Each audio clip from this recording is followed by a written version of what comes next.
हर पीर से जुमा अपने फेवरेट शो न्यूज़ आई को यूट्यूब पर देखने के लिए डॉन न्यूज़ के ऑफिशियल यूट्यूब चैनल पर आइए, उसको सब्सक्राइब कीजिए और बेल आइकन को प्रेस कीजिए।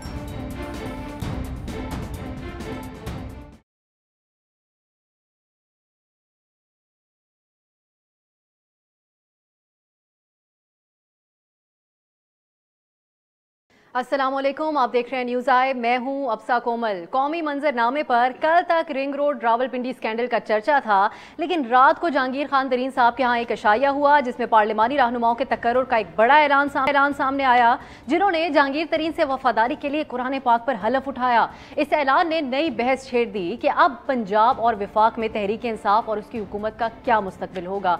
ये मामला सोशल मीडिया पर भी टॉप ट्रेंड है कल से। एक तरफ हम देख रहे हैं hashtag I stand with Imran Khan और हैशटैग बिहाइंड यू स्किपर के ट्रेंड्स चल रहे हैं, उस पर तबसरे कर रहे हैं जो हामी हैं हुकूमत के उनकी तरफ से, लेकिन मुखालिफिन भी बड़े दिलचस्प किस्म के तबसरे कर रहे हैं सोशल मीडिया पे। किसी ने कहा नून में से शीन निकालने वालों की PTI में से टी निकल गया। तरीन ग्रुप अगर तहरीक इंसाफ की हुकूमत का साथ छोड़ दे तो पार्टी और हुकूमत के लिए कितना बड़ा बहरान पैदा हो सकता है। पंजाब असेंबली में तहरीक इंसाफ की हुकूमत 23 वोटों पर कायम है, जबकि तरीन ग्रुप में 30 अरकान पंजाब असेंबली शामिल हैं। कौमी असेंबली में वज़ीर आज़म इमरान खान की हुकूमत भी 17 वोटों पर खड़ी है। तरीन ग्रुप में भी अभी तक जो अरकान है उनकी तादाद 8 है। और राजा रियाज साहब ये दावा कर रहे हैं जहांगीर खान तरीन ग्रुप के, वो ये कह रहे हैं कि मज़ीद 4 अरकान कौमी असम्बली भी उनके साथ आ रहे हैं। इसके अलावा खैबर पख्तूनख्वा से भी 5 अरकान असम्बली उनके साथ शामिल हो जाएंगे। इस तरह से हुकूमत के लिए बजट मंजूर करवाना मुश्किल तो क्या नामुमकिन नज़र आता है। वफाकी वज़रा का मौक़िफ़ इस पर आया आज सामने। उन्होंने कहा कि तरीन ग्रुप बजट की मंजूरी में उनका साथ देगा, हुकूमत के लिए परेशानी की कोई बात नहीं है। जबकि जहांगीर तरीन उन्होंने भी आज मीडिया से गुफ्तगू की, बजट मंजूरी के हवाले से उनसे खास तौर पे सवाल जवाब वो गोल कर गए। क्या कहा उन्होंने, सुनिए। आपको खुले आम ओपनली बता रहा हूँ, हम सब PTI का हिस्सा थे, हम सब PTI का हिस्सा है और हम सब इंशाअल्लाह ताला PTI का हिस्सा रहेंगे। आपके कुछ साथियों ने कहा है कि अगर हमारे साथ ये इंतकामी कार्रवाइयाँ जारी रहीं तो फिर हम पंजाब का बजट मंजूर नहीं होने देंगे। आप इसकी सपोर्ट करेंगे? हर आदमी का हक है वो अपने मौक़िफ़ जो है खुद बयान करे ज़ाती तौर पे, और जो भी फैसले होंगे इस ग्रुप के वो इज्तिमाई फैसले। जब हुकूमत ने हमारे ग्रुप के जो मेंबर्स हैं उनके साथ इंतकामी कार्रवाई शुरू कर दी, उन पर दबाव डालने शुरू कर दिए, उनके जो अफसरों के तबादले राइट लेफ्ट शुरू हो गए, इस किस्म के दबाव का जो नतीजा था वो उसकी वजह से कल जो मेरे अशाइये में लोगों ने फैसला किया कि हम अब अपनी आवाज़ उठाएंगे पंजाब की असेंबली में। याद रखें ये ग्रुप 3 महीने का बना हुआ है, कल नहीं बना। ये तासुर गलत है कि कल ग्रुप बन गया, 3 महीने का बना हुआ है। अब फ़र्क यह है कि क्योंकि पंजाब हुकूमत ने ये इंतकामी कार्रवाई की हैं, दबाव डाले हैं और डाल रहे हैं,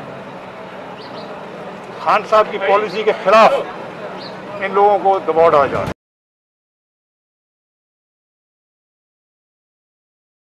वेलकम बैक। अब ये जो सारा मामला है जहांगीर खान तरीन साहब के अलग ग्रुप वाला, उसमें एक अपडेट ये भी है, बात यहाँ तक आ गई है कि पंजाब असेंबली में इस ग्रुप के अरकान ने अलग नशिस्तों की भी दरख्वास्त कर दी है। सारे मामला हैं और इसमें यह भी बहुत अहम है कि बाज़ हुकूमती रहनुमा पहले वज़ीर आज़म हाउस में बैठे हुए लोगों पर इंतकामी कार्रवाइयों का इल्ज़ाम लगाते थे, अब पंजाब हुकूमत निशाने पर आ गई है। जैसे सरवर खान साहब ने कहा कि इंतकामी कार्रवाई उनके खिलाफ हो रही है, वैसे ही जहांगीर तरीन साहब और उनके साथ शामिल रहनुमा भी इसी किस्म की बातें कर रहे हैं। सारे मामले में बहुत सारे सवालात उठते हैं और सारे सवालात अपने आज के शो में हम उठाएंगे। हमारे साथ रहनुमा मुस्लिम लीग नून चौधरी जाफर इकबाल साहब स्टूडियो में तशरीफ फरमा है, रहनुमा तहरीक इंसाफ सेनेटर ऑन अब्बास साहब भी हमारे साथ मौजूद हैं। बहुत शुक्रिया आप दोनों का। शर्मिला फारूकी साहिबा रहनुमा पाकिस्तान पीपल्स पार्टी भी हमें इस प्रोग्राम में ज्वाइन कर रही हैं, आपका भी बहुत शुक्रिया।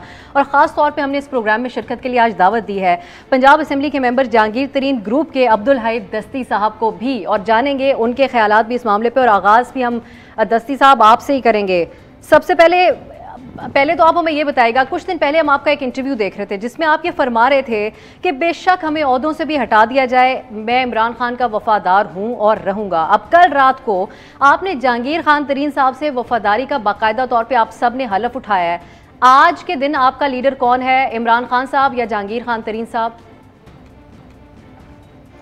नहीं, आज तरीन साहब ने तो बरबला कहा कि मैं PTI का हिस्सा था, हूँ और इंशाल्लाह मैं रहूंगा। तो उसके बाद तो मेरा ख्याल है कि ये बहस ही खत्म हो जाती है। हमने कभी भी पीटीआई को नहीं छोड़ा, हमें इमरान खान की क़यादत के ऊपर भरपूर एतमाद है और जहांगीर तरीन साहब ने भी, मेरा नहीं ख्याल कि आज तक। मुझे ये कहने की इजाजत दीजिएगा दस्ती साहब, कल आप ही के साथी टीवी शो में बैठे हुए थे वसीम बदामी साहब के साथ, और उन्होंने कहा कि मुल्क जिस नहज पर पहुंच गया है इस हुकूमत की वजह से हम आवाम में निकल नहीं पाते हैं, और भी बहुत इस चार्जशीट किया इस हुकूमत को आपके साथी अरकान ने, उसके बावजूद भी इमरान खान साहब आपके लीडर हैं।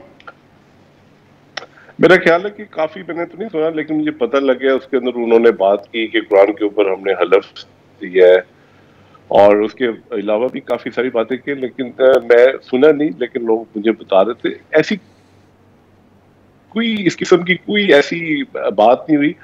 असल में मैं समझता हूँ कि ये ग्रुप उस दिन बन चुका था जब जहांगीर तरीन साहब के खिलाफ FIR हुई थी FI की, तब से हम लोग इकट्ठे हुए थे यकजहती के लिए।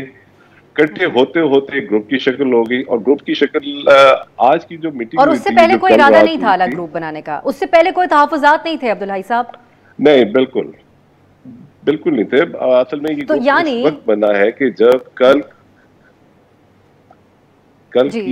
कल की मुलाकात में जब चंद MPs ने इस बात का इजहार किया है कि हम तरीन साहब के साथ चूंकि हम हैं यकजहती का मुजाहरा करते हैं, इसलिए हमें विक्टिमाइज किया जा रहा है पंजाब गवर्नमेंट की तरफ से, तो उस वजह से चंद लोगों ने एक आपस में बैठ के मशवरा किया है कि हम लोग इस चीज का आपस में बैठ के तहैया करते हैं, अहद करते हैं कि हम लोग जहां पे भी जाएंगे जो जायज मुतालबे होंगे किसी भी MPA के, तो उसके लिए हम सब जितने भी लोग हैं हम यक ज़बान होकर उसकी खातिर हम फाइट करेंगे।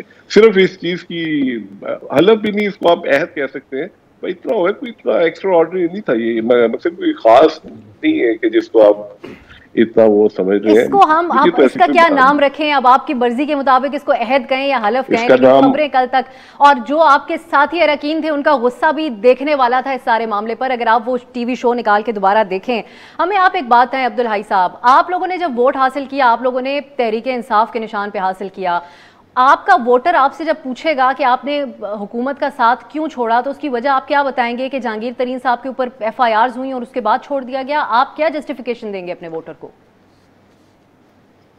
जस्टिफिकेशन ये है कि एक तो मैं आपको बताना चाह रहा हूँ कि हम 21 MPs हैं जो इंडिपेंडेंट आए हैं।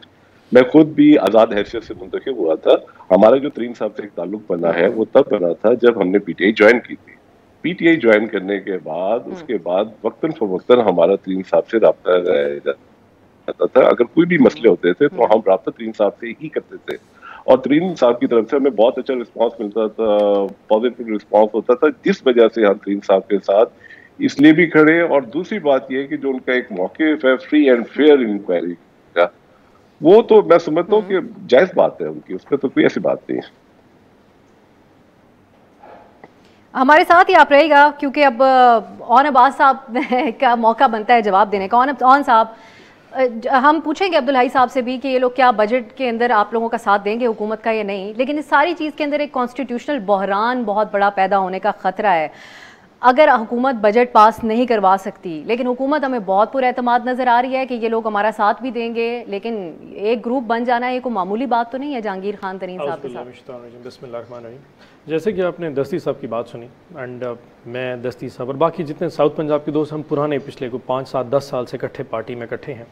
पहले दिन से जब ये लोग उस वक्त जब तरीन साहब के साथ ये इशू बना था, जब उनके पास खाने पे गए थे, तो मैं उस दिन से कह रहा था कि हमारी एक मट्टी की एक पुरानी एक रीत है, रिवायत है कि वहाँ के साउथ के लोग जो है नॉर्मल औखे टाइम पे मुश्किल वक्त में एक दूसरा खड़े हो जाते हैं। कल रात को भी जब ये लोग वहाँ पे इकट्ठे हुए थे तो वहाँ भी डिनर का मकसद ये नहीं था। उसके बाद जो रंग और जो शेप दिया गया वो सिर्फ एक इंटरव्यू की वजह से था, जो आपने बदामी साहब के इंटरव्यू की तरफ हवाला दे रहे हैं। बाकी जितने MPAs थे, MNA से आप उनकी लैंग्वेज सुन लें, उसमें कहीं भी कोई तलखी, कोई करख्तगी नहीं थी और वही पुराना जो नैरेटिव उनका आज से 3 माह पहले था वही नैरेटिव। आरिफ भट्टी साहब भी वहाँ पे बैठे हुए थे जो बड़े वेल कनेक्टेड हैं पंजाब के इलाकों के अंदर। उन्होंने कहा जब वहाँ दीगर लोग थे उस अशाइये के अंदर, उनका गुस्सा तो उन दोनों से भी ज्यादा है। मैं आरिफ भट्टी साहब के व्यूज के ऊपर कमेंट करना मुनासिब नहीं समझूंगा क्योंकि उनका जो पॉइंट ऑफ व्यू है वो अपना एक वन साइडेड व्यू देते हैं, तो हम उसको एक साइड पे रख देते हैं। मैं अभी अब्दुल हई दस्ती साहब की अगर आप बात सुन लें, और बाकी बहुत सारे दोस्त हैं जिनसे मेरी सुबह बात हुई है आज से, जो कल रात शाही पे गए थे, क्योंकि मोस्टली सारा जो है साउथ से हैं, मैं खुद साउथ से हूँ, तो मैं सबको ज़ाती तौर पर जानता हूँ। किसी ने भी ये नहीं कहा कि जी हम इस लेवल तक जा रहे हैं कि हम मनी बिल की मुखालफत करेंगे या PTI में से हम सारे लोग निकल के बाहर जा रहे हैं। उनका पॉइंट ऑफ एग्जैक्टली वही था। हाँ, एक चीज़ एडिशनल जो रात को ऐड हुई है और मैं उसको एक्सप्लेन कर देता हूँ, वो है इंतकामी कार्रवाइयों के हवाले से। जो पॉइंट था कुछ MPs का था कि हमारे साथ शायद तासुबाना रवैया रखा जा रहा है हमारे इजला में, कहीं पे किसी AC ने किसी की बात नहीं मानी या DSP के साथ इश्यूज थे या कोई फर्दर कोई डेवलपमेंट बजट के हवाले से इश्यूज जरूर हो सकते हैं। लेकिन देखिए बात सुने, जहाँ घरों में लड़ाइयाँ होती हैं तो जब कभी इशू चल रहे तो छोटे छोटे इश्यूज भी बड़े बन के नजर आने शुरू होते हैं। तो इश्यूज तो पहले भी ये मौजूद थे, अब जरा फील जरा ज्यादा होते हैं।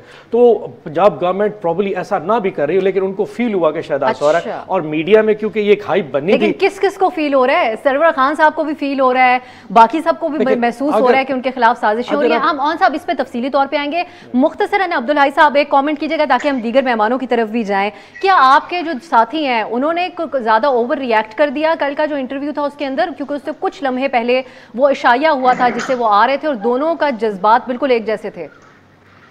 मेरा ख्याल है थोड़ा सा नदीर चौहान साहब जरा थोड़ा सा ज्यादा करके, आप देखें ना जो हमारा एक लीड कर रहे हैं जहांगीर तरीन साहब, अगर आप उनको देखें जो उनका मौकिफ है वो दरअसल सारे ग्रुप का ही मौकिफ है।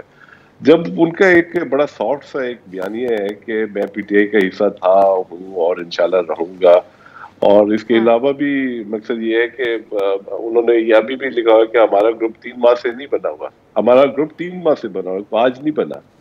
तो मकसद ये है कि कोई इतनी खास मुझे तो नहीं उसके अंदर लगी कि तो जस्ट एक चूंकि उनकी आज पेशी भी थी तो उस पेशी के हवाले से फिर हमारा पंजाब असेंबली का इजलास भी आया था, सारे MPs यहीं पे इकट्ठे थे, तो एक प्रोग्राम बना है कि रात को एक डिनर करते हैं। काफी गैप आ गया था रमजान शरीफ के बाद, तो सारे हम दोस्त इकट्ठे हुए हैं, वहाँ पे गपशप लगी है और उसके बाद सुबह पेशी का प्रोग्राम बनना है। और मैं तो समझता हूँ कि आप सिर्फ तरीन साहब का जो बयानी है आप उसको देखें कि वो क्या कह रहे हैं, जो वो कह रहे हैं वो सारा ग्रुप कह रहा है किस्म का। हाँ। और उसके अंदर उन्होंने क्लियर कट कहा है कि किसी किस्म का कोई फॉरवर्ड ब्लॉक नहीं है। ठीक है जी, आप ठीक है, हम शर्मिला साहिबा की तरफ जाएंगे और उससे पहले ये कि जी मुझे शर्मिला साहिबा को शामिल गुफ्तगू करने दें आपके पास, फिर हम एक बार दोबारा आएंगे। लेकिन ये जो शर्मिला साहिबा सारा मंजर है, ये इटसेल्फ जहांगीर तरीन साहब का कुरान पाक पे हलफ लेना इन अरकान से, ये एक बहुत बड़ी बात है। लेकिन हुकूमत और आज थोड़े से जो इन लोगों के रवैये हैं उससे तो यही लग रहा है, हुकूमत भी ऐसा लग रहा है आंखें बंद करके ये समझ रही है कि वो नजर नहीं आ रहे किसी को। पीपल्स पार्टी का क्या रिएक्शन है इस सारे मामले पे? देखिए, पहली बात तो ये है कि ये PTI का इंटरनल मामला है और इसके ऊपर जाहिर बात है पीपल्स पार्टी तो यही कह सकती है कि जनाब एक दिन ये तो होना था। जिस तरीके से जहांगीर तरीन खान साहब को इमरान खान साहब ने मुख्तलिफ उमूर के ऊपर इस्तेमाल भी किया, उनकी सर्विसेज भी हासिल की, तो जाहिर बात है उनको कहीं ना कहीं तो अपनी जिसे कहते हैं ना कि फैसिलिटीज़ जो उन्होंने प्रोवाइड की हैं PTI को, और उस ज़माने से की हैं जिस ज़माने से इमरान खान साहब धरना दे रहे थे, तो जाहिर बात है उनका अपना बिजनेस भी है, वो भी फ्लरिश करना था। और जिस तरीके से इमरान खान साहब माजी के अंदर बैठे रहे, ये देखते रहे कि जिस तरीके से चीनी स्कैंडल के अंदर इनका नाम आया, इनके मामलात थे, इनकी जो सारी जिसे कहते हैं ना कि एक्सपर्टीज़ हमने देखा कि किस तरीके से चीनी में इन्होंने बहुत पैसा कमाया। तो कुछ अरसे तक तो इमरान खान साहब कोशिश ये करते रहे कि इसको इग्नोर करें, लेकिन जाहिर बात है जब पब्लिक प्रेशर बढ़ा और जब जाहिर बात है कि बातें होती रहीं और फॉरेंसिक रिपोर्ट के अंदर उनकी जो इन्वॉल्वमेंट है वो सामने आई, तो फिर कुछ ना कुछ कार्रवाई तो करनी पड़ी। मैं अब भी ये कहती हूँ कि ये कार्रवाई बहुत कम है।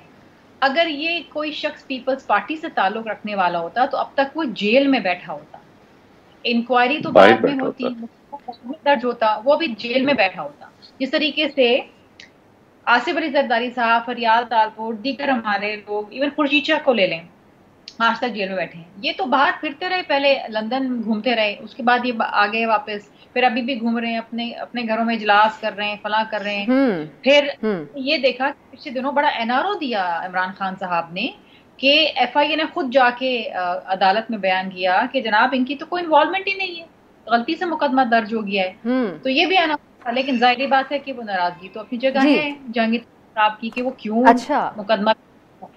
तो अब जाहिर बात है he is going to show his power. देखिए ना, मेरे पास इतने MNAs इतने MPs हैं। अब मैं देख रही हूँ पिछले आज मैं सुबह से देख रही हूँ ट्विटर के ऊपर बड़ा चलाया हुआ है लोगों ने, आई स्टैंड विद इमरान खान साहब, असद उमर से लेके तमाम लोग लगे हुए हैं। असद उमर साहब ने भी कहा, हुकूमती अरकान भी वो अपनी दिखा रहे हैं सारे यकजहती कि I stand with Imran Khan साहब। Who is standing with the public? बेचारी जो कौम है जो पिस गई इस पूरे मामले में, जिसको टीका लग गया अरबों रुपए का, उसके साथ कौन खड़ा है? वो चीनी। ये हम पूछते हैं ऑन साहब से, आप जी अब हम चौधरी साहब को भी जरा उनसे भी बात कर लेते हैं इसके ऊपर। चौधरी साहब, एक तो शर्मिला साहबा कह रही हैं कि गिरफ्तार क्यों नहीं किया गया, सिर्फ FIR के ऊपर वो इतने सारे लोगों को लेकर आंखों में आंखें डाल के जहांगीर तरीन साहब हुकूमत को चैलेंज कर रहे हैं, तो अगर गिरफ्तार कर लिया जाता तो फिर तो एक रात ना हुकूमत चलती। आप ये बताएं कि आप लोग इस बात से क्यों मुतासिर और इम्प्रेस नहीं होते कि प्राइम मिनिस्टर साहब ने इतना बड़ा मुमकिना नुकसान अपने सर ले लिया, लेकिन उन्होंने जो है अक्रॉस द बोर्ड जो एहतसाब का बयानिया है उसको कायम रखा। बिस्मिल्लाहिर्रहमानिर्रहीम, बहुत शुक्रिया। आज के आपके इसके प्रोग्राम के 2-3 पहलू हैं। पहले तो मेरे लिए बड़ी हैरानगी की बात है कि आपके लिए ख़ास मेहमान, हम 4 मेहमान हैं लेकिन ख़ास मेहमान, मैंने कहा था ख़ास तौर पे हमने, ख़ास तौर पे आपने बुलाया है। ख़ास तौर पे उनको बुलाया है जो सबसे पहले, मैं नून लीग से हूँ, मेरा अपना सियासी मंशूर है, लेकिन मैं पाकिस्तानी भी हूँ और मैं एक सियासी जमात का सियासी कारकुन हूँ। आप उन्हें खास कह रही हैं जो अपनी पार्टी के हलफ से गद्दारी मैंने उनको खास नहीं कहा, मैंने खास तौर पे दावत सुन लीजिए ना, खास तौर पे आपने दावत दी है और सबसे पहले गुफ्तगू करने का मौका दिया, वो हम सबसे अहम है। और ये मौजू भी सबसे अहम है कि अपनी पार्टी से गद्दारी करने वाले जो हैं वो बहुत अहम है। बाकी मुल्क के अंदर कितने मसाइल हैं उससे आपको उनके तहफ़्फ़ुज़ात हैं, आप उनको गद्दार कह रहे हैं, आप लोगों को अपनी पार्टी से गद्दारी। मैं आपको गद्दार कहा, कितना माइंड किया आप लोगों ने? देखिए, मैं पार्टी से गद्दारी, मैं वतन से गद्दारी की बात, पार्टी से गद्दारी कर रहे हैं, ठीक है। मैं मुस्लिम लीग नून के टिकट पे अगर इलेक्शन लड़ता हूँ तो मैं पाबंद हूँ कि जो मियां नवाज शरीफ की पॉलिसी है उसके मुताबिक मैं जो है वो चलूँ। फ्लोर क्रॉसिंग की क्या पाबंदी है? यही है ना। आपने इन सारे लोगों को अहम बना दिया, और अहम क्यों ना बनते? आज़ाद जीते थे, उन्होंने बताया, जहांगीर खान तरीन साहब लेकर आए थे। हम तभी कह रहे थे कि जहांगीर खान तरीन साहब को जो जहाज़ इस्तेमाल हो रहा है, जो पैसा इस्तेमाल हो रहा है और आज जो हलफ उठाए जा रहे हैं, ये आखिर नतीजा तो यही निकलना था। जब आपके पास अपनी पार्टी के अरकान इतने ना हों, आपके मंशूर पे लोगों ने इतना वोट ना दिया हो और आप सहारा लें आज़ाद जीतने वालों का और साथ दूसरी पार्टियों का, तो फिर आपके साथ ये होगा। दूसरा पहलू ये है, लोग आ गए आपकी पार्टी में। अब इमरान खान साहब को टीवी से पता चलता है कि वो वज़ीर आज़म है, उनको टीवी से पता चलता है कि महंगाई हो गई है, उनको बुशरा बीबी बताती हैं कि आप वज़ीर आज़म हैं, आपने इसके ऊपर नोटिस लेना है। उन्हें नहीं पता चलता कि पेट्रोल कहाँ गायब हुआ। हाँ। इसी तरह जो उनकी टीम है मेंबरान कौमी और सूबाई असेंबली में, फासला इतना है कि वो आपस में राब्ता नहीं है, वो अपनी अपनी वहाँ पॉकेट्स में बैठे हैं और उसके ऊपर वो चल रहे हैं। जहाँ तक एहतसाब वाली बात है, की तरफ यहीं से आगे हम आपकी एहतसाब वाली बात से कंटिन्यू करेंगे, लेकिन जब आप कहते हैं कि उनको हम कह रहे हैं तो क्योंकि उनके अगर वो कोई एक्शन ले लेते हैं तो हुकूमत रातों रात जा सकती है, तो हम क्यों ना उनको आज खास मेहमान बनाएं और इसको टॉपिक बनाएं अपना। मुख्तसर ब्रेक लेके वापस आते हैं।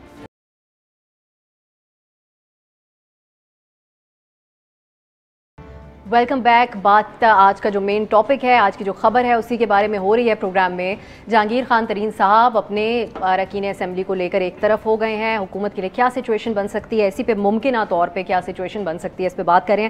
चौधरी साहब, आप अपनी बात कंप्लीट कर लें, जो एहतसाब की आप बात कर रहे थे। फिर हम जहाँ तक एहतसाब की बात है, ये सारी चीज़ें अब 3 साल में तो लोगों के सामने बिल्कुल अयां हो गई हैं कि जनाब वज़ीर आज़म ने बतौर वज़ीर तजारत इजाज़त दी कि शुगर एक्सपोर्ट कीजिए, सब्सिडी खुद दी, वज़ीर ख़जाना ने पैसे जारी किए। अब शुगर एक्सपोर्ट करने वाले मुजरिम कैसे बन गए? भाई, अगर आपके अंदर ये अहलियत नहीं है कि आप ये फ़ैसला कर सकें कि मुल्क की ज़रूरत कितनी है, कितनी चीनी आपको रख के कितनी एक्सपोर्ट करनी है, और आज सिर्फ लोगों की आंखों में धूल झोंकने के लिए। और शाह महमूद कुरैशी साहब बड़े अहम वज़ीर हैं, उनका फरमाना है कि मर्जी का इंक्वायरी ऑफिसर मिल गया।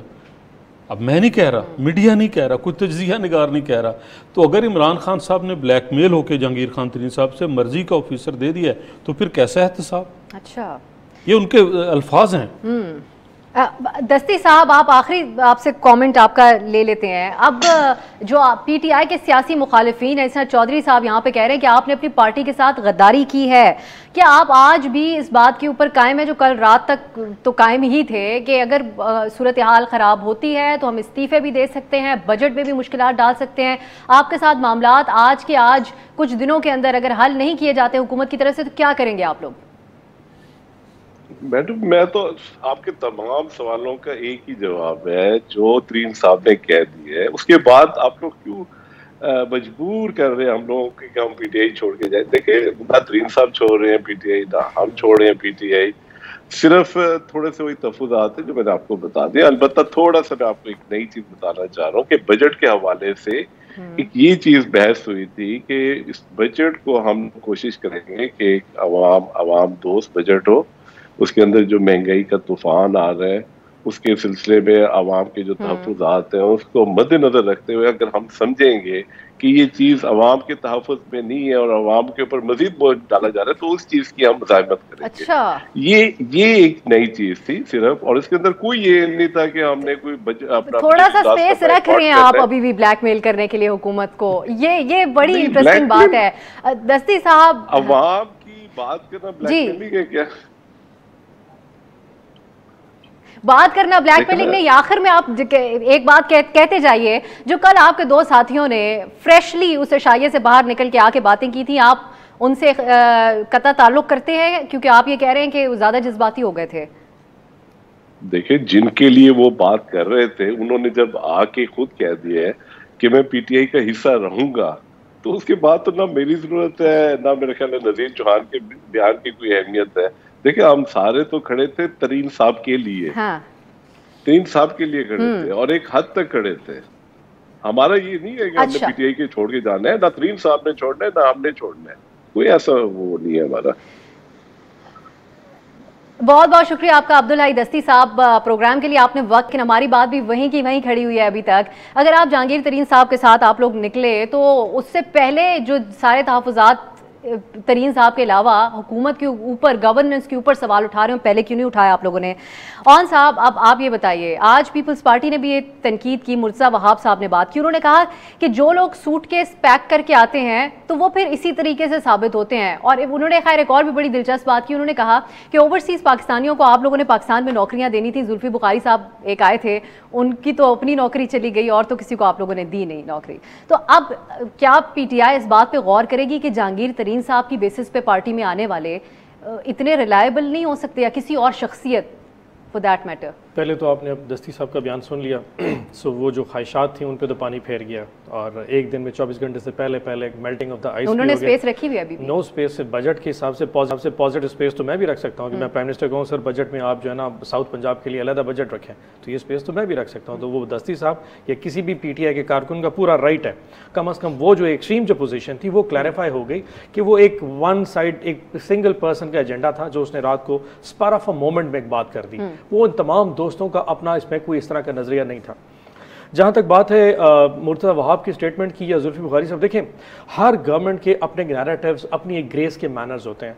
मैं बारहा ये कहता हूँ कि हमारी गवर्नमेंट में बतदरीज बहुत सारे इश्यूज हुए और हर मिनिस्टर ये जिस पोजीशन में बैठा था उसने अपना ग्रेसफुली अपने आप को प्रेजेंट किया।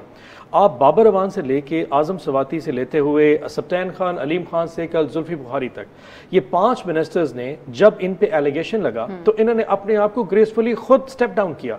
ये इस तरह की कोई इंस्ट्रक्शन प्राइम मिनिस्टर की तरफ से नहीं थी, ये इनकलकेट होती है। इस तरह की जो एक नैरेटिव होता है वो लीडर अपने वर्कर्स में, अपने सेकेंडरी लीडर्स में बहुत मुसद्दिका किस्म की इत्तलात जो दी जा रही हैं वो ये भी दी जा रही है कि प्राइम मिनिस्टर साहब ने ही जुल्फी बुखारी साहब को स्टेप डाउन। देखिए, ये जो मुतजाद इत्तलात होती है ना, इसका सोर्स कोई नहीं होता। तो आप बैठ से इत्तलात फैला दें, ऐसा नहीं होता। अगर ऐसा होता तो ये हुक्म जारी किया जाता है। प्राइम मिनिस्टर हुक्म नहीं करते, लेकिन वो एक्सपेक्ट करते हैं अपनी तमाम लीडरशिप से कि अगर उनके दामन पे ऐसा कोई इल्जाम लगता है, चाहे उसमें में कोई चीज कंस्ट्रक्टिव हो या ना हो, अगर वो समझते हैं, वो जो मिनिस्टर है या वो लीडर समझता है कि उसको स्टेप डाउन करना चाहिए तो वो कर जाए। जब वो उस पोजीशन पे नहीं होगा और फेस करने के बाद दोबारा वापस आएगा, वो एक अच्छा स्ट्रॉन्ग कैरेक्टर गवर्नमेंट के लिए भी और उस शख्स के लिए भी होता है, लेकिन ये इनकलकेट किया जाता है, इसके लिए ऑर्डर नहीं होते। अब इसको देखने का क्या जाविया है, ये उस शख्स की नजर के ऊपर है। अगर पीपल्स पार्टी की गवर्नमेंट में या नून लीग की तारीख में आपको ऐसा कोई मिनिस्टर नहीं मिलता जिस पे इस किस्म के इल्जाम हो या अकामे उसके ऊपर हमने बता दिए हो कि ख्वाजा आसिफ साहब के काम था और वो स्टेप डाउन नहीं करते, तो ये उसकी जात के ऊपर एक दाग है पड़ा। और अगर हमारा मिनिस्टर स्टेप डाउन कर जाए तो हमें इस पे फख्र करना चाहिए और एज अ कौम ऐसे इनिशिएटिव। एक और भी सवाल, अगर इन मयारात के ऊपर बात हो रही है, अगर जहांगीर तरीन साहब के साथ जो शामिल लोग हैं उनका मिजाज कल फिर वही हो जाता है जो कल रात को था, तो अब फिर प्राइम मिनिस्टर साहब के ऊपर भी तो स्टेप डाउन करने, असेंबलियां तहलील करने का मोरली प्रेशर बन जाता है। इल्जाम क्या होगा प्राइम मिनिस्टर के ऊपर? इल्जाम ये होगा कि उनकी मैंडेट नहीं रहा उनके पास, इतने सारे लोग उनके ऊपर एतबार नहीं करते। दस्ती साहब की स्टेटमेंट के बाद आप समझती हैं कि हमारे पास मैंडेट, दस्ती साहब की स्टेटमेंट के पीछे मर आज चुके के लिए एविडेंस तो यही काफी है। आज के लिए एक चीज और बता दूं, दूसरी देखें, अगर दुनिया में कोई ये समझता है कि प्राइम मिनिस्टर इमरान खान के लिए, मैं जस्ट फॉर द क्लैरिफिकेशन, कि गवर्नमेंट मैटर करती है, वो भूल रहा है। He is in fools paradise, trust me. जो शख्स मदीने की रियासत की बात करे, और मैंने एक दफा प्राइम मिनिस्टर साहब से पूछा था कि सर आप इतना तरद्दुद करते हैं, तो उन्होंने कहा था मैं जिस शख्स का उम्मती हूँ सल्लल्लाहु अलैहि वसल्लम की जात, वो अपनी हुकूमत और ताकत के लिए आने बैठा। मैं जिस स्ट्रगल में, वो स्ट्रगल एक और है। शर्मिला फारूकी साहिबा, शर्मिला साहिबा, ये जो बातें ऑन साहब अभी कर रहे हैं, यही नैरेटिव पीटीआई की तरफ से पिछले कुछ दिनों से भरपूर तरीके से बनाया जा रहा है। वो ये कह रहे हैं कि ऐसी हुकूमत क्या कभी आपने देखी कि जहां गुलाम सरवर खान साहब हों, ये रिंग रोड का मामला हो, जुल्फी बुखारी साहब को स्टेप डाउन करने का कह दिया, फिर उसके बाद शुगर स्कैम तरीन साहब का मामला आपने देख लिया। वो ये कह रहे हैं कि आपसे हम ये जानना चाहते हैं कि हुकूमत के लिए जो भी मुश्किलात बने, बजट पास हो पाए या ना हो पाए, लेकिन ताहयात प्राइम मिनिस्टर साहब का एक बयानिया बहुत पावरफुली इंडोर्स नहीं हो गया इन सारी चीज़ों से। बेशक उनकी हुकूमत की कारकर्दगी पे जितने ही सवालिया निशान उठते हों। मैं भी इनसे एक सवाल पूछना चाहूँगी, और मेरा सवाल ये है अब्सा कि आपने कहीं कोई ऐसी हुकूमत देखी कि पहले तो आया अद्वियात का स्कैंडल, जिसके नतीजे में जो अद्वियात हैं वो 500% इजाफे के साथ उनकी प्राइसेस जो है इंक्रीज हो गई। फिर चीनी का स्कैंडल आया, चीनी के स्कैंडल के अंदर 300 बिलियन का टीका लग गया आवाम को। फिर पेट्रोलियम का स्कैंडल आया, पेट्रोलियम के स्कैंडल में पब्लिक को 12 बिलियन का टीका लग गया। फिर जनाब गंदम का स्कैंडल आया, उसमें 1000 बिलियन का टीका लगा आवाम को। फिर आया बिजली का स्कैंडल, उससे जनाब 5000 बिलियन का टीका लगा। इसका हासिल वसूल क्या हुआ? ये तमाम चीज़ें मिनिस्टर साहब आके कहते रहे कि जी इंक्वायरी बिठा दो, इंक्वायरी बैठ के सब कुछ हो गया। क्या 1 रुपया कभी किसी से रिकवर हुआ? क्या कोई एक गिरफ्तारी हुई? क्या किसी एक शख्स के ऊपर भी जिम्मेदारी आयद करने की कोशिश भी की गई? नहीं, मैंने आज तक ऐसी हुकूमत नहीं देखी जो इतनी नाअहल है और इस तरीके से चोरों को छुपा के अपने परों के नीचे बैठती जिस तरीके से ये हुकूमत बैठी हुई है।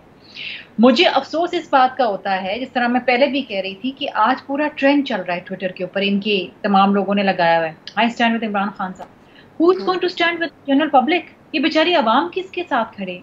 ये आवाम का कौन पूछेगा? अवाम के साथ कौन खड़ा होगा अगर आप सारे सिर्फ प्राइम मिनिस्टर साहब? इसी से एक और सवाल भी याद आया, उस पर भी जाएंगे, आप पहले इस चीज़ का जवाब। मैं वैसे हैरान हूँ, बीबी ने इतने सारे जो बिलियंस और ट्रिलियंस बताए, अगर इनके जीरोज ऐड कर दिया जाए तो तकरीबन ये खरब के करीब तकरीबन करप्शन हो चुकी है, और ये तकरीबन 30 साल में जितना इन लोगों ने खाया है वो उससे तो बहुत ज़्यादा रकम ये तकरीबन बता चुके हैं। देखिए मैं आपको थोड़ा सा एक्सप्लेन करने की कोशिश करता हूँ बीबी। मैं बताता हूँ, पाकिस्तान में इससे पहले भी इनसाइडर ट्रेडिंग का लफ्ज़ तो आप समझती हैं कि इनसाइडर ट्रेडिंग स्टॉक एक्सचेंज में होती है कि कोई प्रोजेक्ट बनने जा रहा हो। शर्मीला भी लेट मी आंसर। पाकिस्तान में जब भी कोई प्रोजेक्ट बनने जाता है ना, उसमें होता क्या है कि यहाँ सड़क बननी है, पुल बननी, इससे पहले जमीनें परचेज कर लो, और ये बहुत आम काम है। मुल्तान में मैं जहाँ रहता हूँ वहाँ पे एक ब्रिज बनने वाली थी हेड मोहम्मद वाला पे। शर्मिला भी लेट मी आंसर प्लीज। हेड मोहम्मद वाले एक ब्रिज बनने वाली थी, उस ब्रिज के क्रॉस जो जमीन थी वो 10 लाख रुपए मुरब्बा थी। इन लोगों ने, पीपल्स पार्टी ने पहले इतला कर दी और लोगों ने जमीन परचेज कर ली। अब वहां पे 10 लाख रुपए एकड़ हो चुका है। लाहौर का जो रिंग रोड है, आपको पता है वो इख्तिताम कहां पे होता है? वो जाके जाती उमरा रायवेंड इनका जो घर है उससे 1.5 किलोमीटर पहले जाके खत्म हो जाता है। सो ये रायवेंड रोड, रिंग रोड मैंने नहीं बनाया था। सो ये रूटीन की चीजें थी। ये पहली दफा प्राइम मिनिस्टर इमरान खान की गवर्नमेंट है कि इस तरह के छोटे इशूज के पब्लिक एक्सचेकर से बनने वाली जो सड़कें हैं उससे जो लोग बरात लेते वो नहीं ले सकते। और इस चीज को एक्सपोज करने पे अगर ये क्रिटिसाइज करते हैं तो इनके अपने मरहल्स को और वो जो हाई स्टैंडर्ड्स वो कह रहे हैं इससे 10 गुना ज्यादा चीजें होती थी, तो हम इतने सच्चे और ईमानदार हैं कि हम लोगों ने ये करप्शन होने से पहले ही पकड़ ली, आप लोगों के टाइम पे होता रहा ये सब कुछ। दुख की क्या बात है कि इनका बयानिया ही जो है ना बड़ा फॉल्टी है। इनसे कोई भी सवाल पूछे ना इनकी कारकर्दगी के हवाले से, या इनसे कोई भी सवाल पूछे यार आपकी हुकूमत के अंदर ये हो रहा है, ये पता है क्या, ये पीछे चले जाएंगे, ओ जी ये इनकी हुकूमत में ये हुआ था, ये चोर हैं, ये डाकू हैं, डकैत हैं। ये अपनी जो कारकर्दगी है और जो इनके दौर में चोरी हो रही ना उसके ऊपर जवाब नहीं देंगे। ये हमारे दौर में बैठ के कहते थे कंटेनर पे खड़े होके जी हम ये माफिया बंद कर देंगे, हम वो माफिया बंद कर देंगे, हम ये पकड़ लेंगे। किसने रोका है आपको पकड़ने से? पकड़े ना माफिया। अब आप हुकूमत के अंदर हैं, आप बैठे हैं, आप पकड़े माफिया, डालें लोगों को जेलों में, रिकवर करें उनसे पैसा, कौन आपको रोक रहे हैं? लेकिन आप ये देखिए कि दोहरा में आ रहे हैं। परवेज खटक साहब माशाल्लाह, वो BRT स्कैंडल कुछ भी नहीं हो रहा। बख्तियार साहब वैसे की वैसे स्कैंडल एक्सप्लेन तो करें, इनको तो सारा पता होगा BRT स्कैंडल है क्या, मैं इसी पे बात कर लेते हैं। मैं किस एक्सप्लेन करें BRT का स्कैंडल क्या, परवेज खटक पे इल्जाम किस चीज का, जरा आपकी तो सारी इंफॉर्मेशन होगी आपके पास। पता क्या काम है, ये काबीना में रद्दो बदल करते रहते हैं, बस इनका ये एक मशगला है कि इधर कर दो। और आप लोगों के ऊपर पूरा मुर्तजा वहाब साहब ने आज उन्होंने कहा, आप लोग कहते हैं एक स्कैंडल गिनवा दो, उन्होंने बैठ के दर्जन भर स्कैंडल गिनवाए। उसके ऊपर भी हम आते हैं, हम क्योंकि चॉइस साहब को गुफ्तगू में शामिल कर लेते हैं। शर्मिला साहब साथ ही आप रहिएगा। चॉइस साहब, आप लोग अब ये सारी सिचुएशन को भांप कर, पहले आप लोगों का इरादा ये था जब पीपल्स पार्टी के साथ PDM में बैठे कि हम लोग कुछ नहीं करने वाले, ये अपने वजन के नीचे आके खुद ये हुकूमत गिर जाएगी। अब ये सारी सिचुएशन को देखते हुए आप लोग कुछ कर सकते हैं पंजाब में तब्दीली के हवाले से? क्योंकि खबरें तो ये हैं कि आपके साथ इस्टेब्लिशमेंट के आजकल हालात और ताल्लुकात अच्छे हैं। ये खबरें कहाँ से आती हैं और कैसे आती हैं मुझे इल्म नहीं कि आपको 14 माह 2-2 साल आपको जेल में रखा जाए और ऐसे मुकदमात में जिसमें कोई आपके ऊपर इल्ज़ाम नहीं और ना कोई साबित कर सका।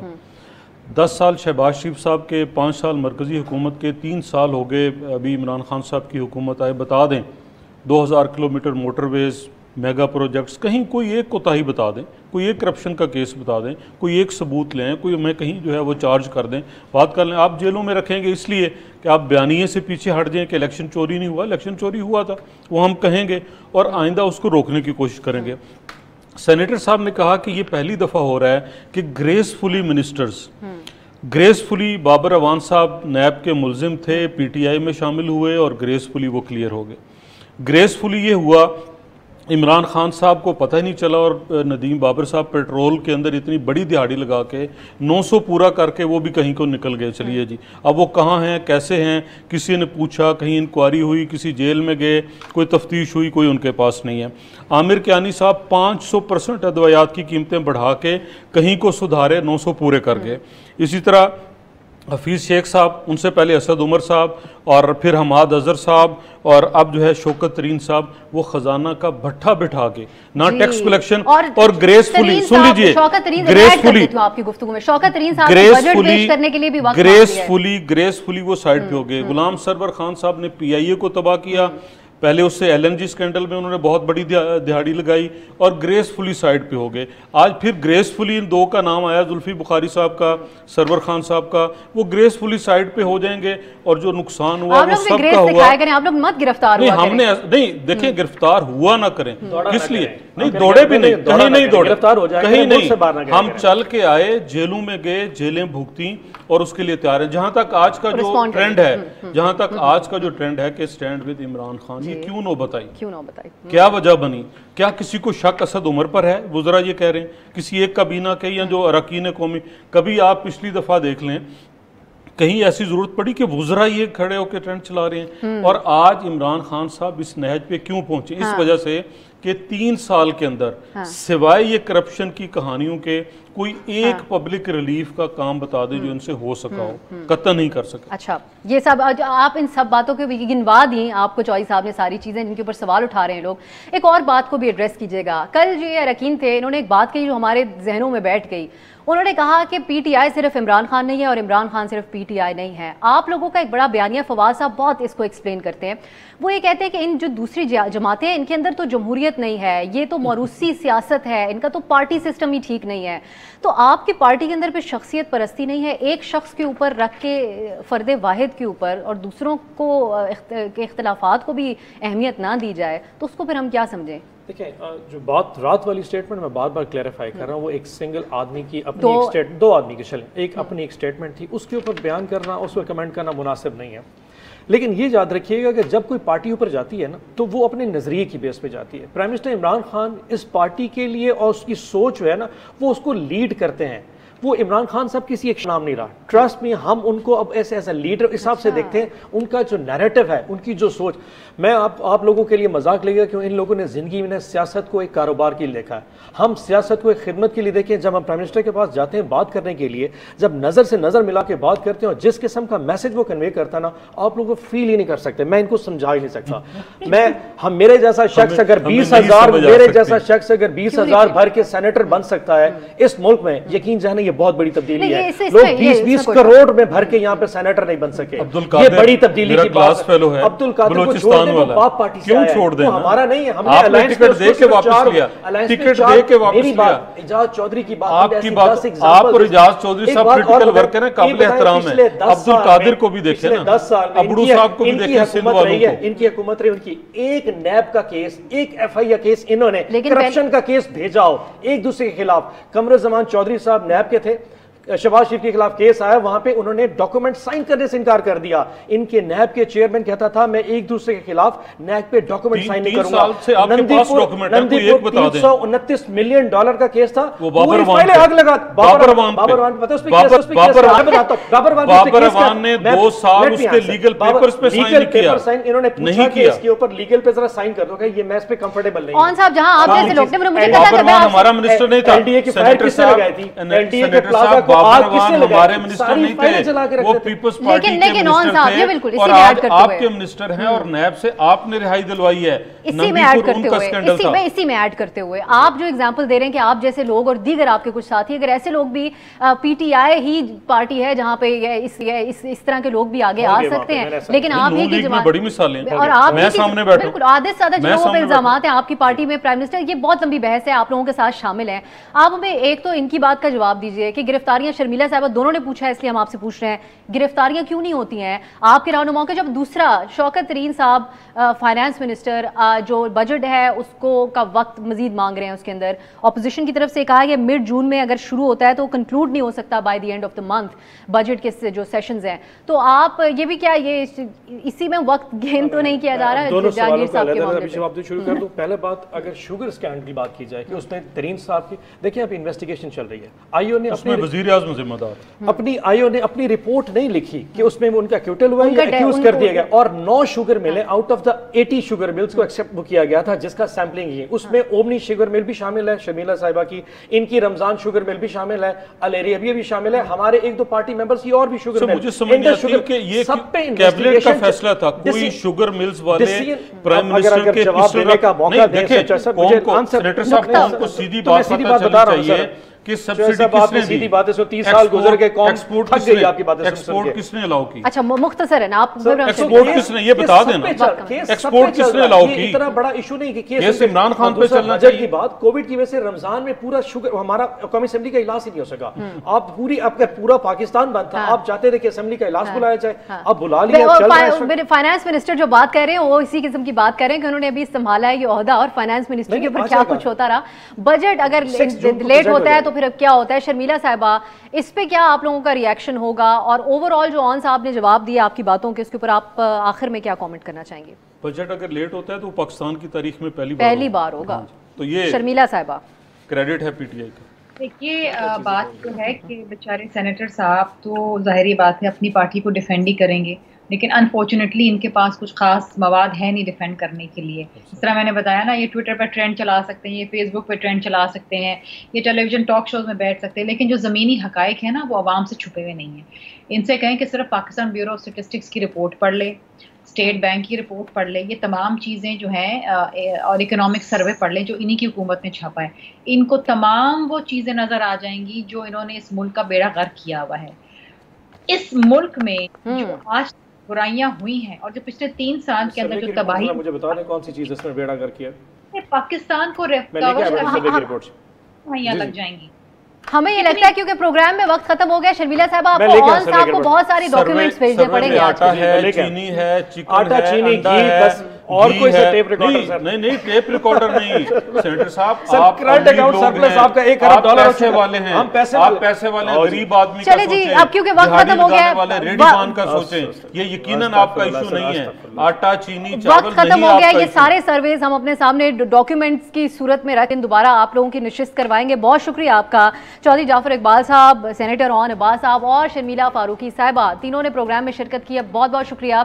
और आप लोगों की बातों से अब ये डेवलपिंग सिचुएशन है सारी जहांगीर खान तरीन साहब वाली, लेकिन जो मिजाज में कुछ तब्दीली नजर आ रही है, देखते हैं कि वो वैसे ही रहती है, हुकूमत के लिए मुश्किलात बढ़ती हैं या हुकूमत यहीं से इस सारे मामले को संभाल लेती है और दाद भी वसूल करती है। ये आने वाला वक्त बताएगा। आज के लिए इजाजत दीजिए, खुदा हाफिज।